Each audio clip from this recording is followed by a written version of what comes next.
আসসালামু আলাইকুম ওরহমাতুল্লাহ।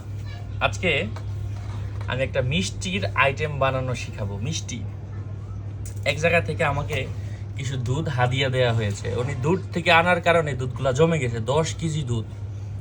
তো জমে যাওয়ার পর চিন্তা করলাম কি করা যায়। এর আগে তো আমার এই বিষয়টা জানা ছিল, তো ভাবলাম এতগুলো দুধ নষ্ট করে লাভ নাই। তো দুধগুলা জমে যাওয়ার পরে এই যে এখানে জমে যাওয়ার পরে এদিকে দাও, দুধগুলা জমে গেল, তখন আমি একটা গামছার মধ্যে অথবা মশারির মধ্যে দিয়ে আপনি পানিটা ঝরায় নেবেন দুধ থেকে। তো রাখার পরে কিছুক্ষণ পরে দেখবেন এই যে দুধটা এদিকে জমাট বেঁধে আছে, মানে গামছার মধ্যে আছে। তখন এগুলো আমি এখানে দিয়ে পরিমাণ মতো, এই যে স্বাদ মতো আমি একটু চিনি এখানে নিয়েছি। এই যে চিনি নেওয়ার পরে এখানে দিলাম। তারপরে এই যে যখন আমি যত বেশি এটাকে আমি নরম করব, তত সুন্দর মিষ্টি হবে। এই দেখেন কত সুন্দর নরম হলো।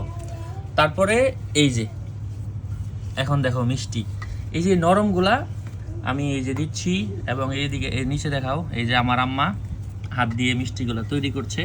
তারপর এই যে গুঁড়া দুধের মধ্যে দিয়ে শুধু এখানে রাখছে। এখন যদি ফ্রিজে রেখে পরিবেশন করে খান আপনি, আশা করছি অনেক ভালো হবে। দোকান থেকে আপনি 10 কেজি দুধ, 1 কেজি দুধ যদি 100 করেও হয়, হ্যাঁ 10 কেজি 1000 টাকা, তা আপনি দোকান থেকে 300 টাকার মিষ্টি কিনে দুধের দিবে, এই আশা করা যাবে না, কারণ কখনোই সম্ভব না। 10 কেজি দুধ থেকে আনুমানিক 1 কেজির মতো বের হয়েছে। এই যে আমি আরেকটা টিউটোরিয়াল দেখাই। এই যে এখানে আমি ভাগ করে দিচ্ছি, আমি পরিমাণ মতো ছোট বড় লম্বা চিকন অথবা প্লেটের মধ্যে দিয়ে কেটে কেটে আমার যেভাবে সুবিধা আমি এভাবে বানিয়ে নিতে পারবো।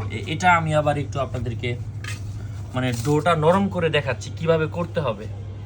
এখন চিন্তা করলেন যে আমি এইভাবে হাতে পারি না, ব্লেন্ডার করবো, তাহলে কিন্তু হবে না। আপনাকে হাতে করলে বেশি সুস্বাদু হবে, অথবা ব্লেন্ডারে হয়তো এমন হবে না। এখানে আমি অল্প চিনি দিয়েছি, বেশি চিনি খাওয়া ভালো না।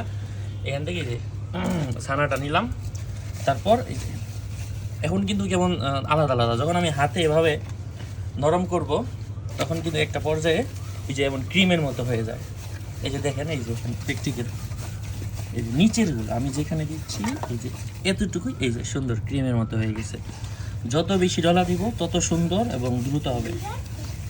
এই যে সামনে দেখেন মিষ্টি, আমি একটা খেয়ে দেখাই। এই যেদিকে এই যে ছোটোটাই আমি খেলাম, অত্যন্ত সুস্বাদু। আপনি ফ্রিজে রেখে যদি খান, অসম্ভব এবং অতুলনীয় সুন্দর হবে।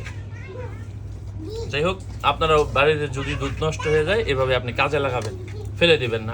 আমার এখানে আরেকবার এমন ঘটনা ঘটেছিল, 10 কেজি দুধ এমনই নষ্ট হয়ে গেছে। কীভাবে মিষ্টি বানাতে আমি তো জানি না। তখন ওই দুধগুলা একজনকে দিয়ে দিই, এখন সে হয়তো তার কাজে লাগাইছে, কিন্তু এইবার দুধগুলা আমরা আর অন্য কাউকে দিই নাই। এই যে এখন আমরা নিজেরাই মিষ্টি বানাচ্ছি আসরের পরে। আচ্ছা, মিষ্টি দেখা ওই যে কত সুন্দর মিষ্টি হইতেছে।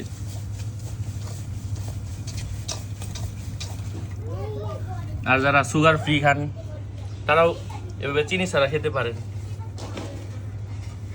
দেখেন এটা কত ক্রিমের মতো ভাব হয়ে আসছে একটা, দেখেন এখানে। এই যে যাই হোক, রাখো তাহলে।